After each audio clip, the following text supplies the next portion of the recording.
Assalamualaikum warahmatullahi wabarakatuh. Anak-anak, pembelajaran hari ini tentang bahasa Indonesia. Sebelum pembelajaran kita mulai, marilah kita berdoa menurut keyakinan masing-masing. Mudah-mudahan dengan doa ini kita diberikan kemudahan dan kelancaran. Berdoa mulai. Terima kasih. Selesai. Berikutnya untuk materi bahasa Indonesia, hari ini kita membahas tentang struktur cerpen.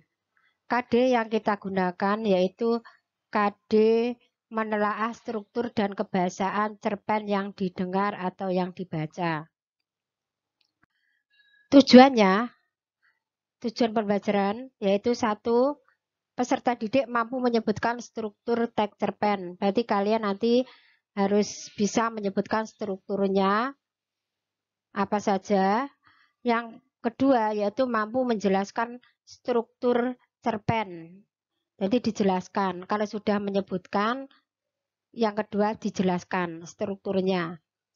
Yang ketiga, menemukan struktur yang ada di cerpen beserta membuktikan kalimat pendukungnya. Nah, dalam struktur teks cerpen itu ada abstrak, orientasi, ada komplikasi, ada evaluasi, ada resolusi, ada koda. Struktur atau bagian teks cerpen abstrak itu meliputi ringkasan atau intinya cerita itu di awal. Biasanya di awal itu perkenalan intinya cerita. Berikutnya orientasi yaitu pengenalan atau tahap alur atau pendahuluan. Berikutnya komplikasi, pengenalan masalah dari tahap alur sampai ke penanjakan laku. Jadi pelaku mengalami permasalahan. Tahap berikutnya yaitu resolusi, konflik atau klimaknya. Tahap alur atau konflik atau klimaknya. Setelah itu baru resolusi, pemecahan masalah, tahap alur atau penurunan laku atau anti klimak. Terakhir koda itu di penutup. Ini kalau di cerpen boleh ada, boleh tidak. Tapi ini sebagai tahap alur penyelesaian atau endingnya, biasanya seperti itu. Nah, ini ada struktur teks cerita inspiratif yang lain, yang seperti tadi abstrak, orientasi, komplikasi, evaluasi, resolusi, dan koda. Untuk abstrak, bagian ini bersifat opsional, boleh ada atau tidak. Dan ini merupakan inti.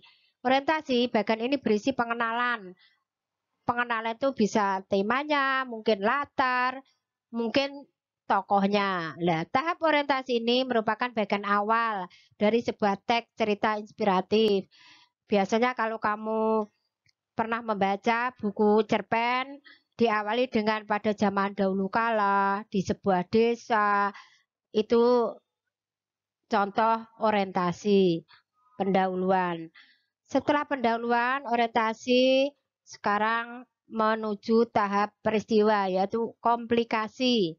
Bagian ini berisi konflik sampai pada klimaks dari teks cerita inspiratif. Karena pada bagian ini mulai muncul berbagai permasalahan atau rangkaian peristiwa.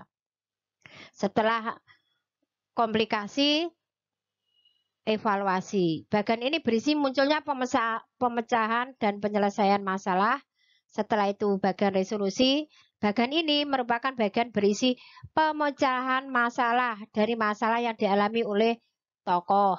Terakhir koda. Nah, bagian ini biasanya merupakan amanat dan pesan positif yang bisa dipetik dari teks cerita inspiratif. Biasanya berupa pesan-pesan moral. Demikian anak-anak struktur teks inspiratif pada pagi hari ini. Mudah-mudahan ilmu ini bisa bermanfaat. Terima kasih. Semoga pembelajaran hari ini menyenangkan. Assalamualaikum warahmatullahi wabarakatuh.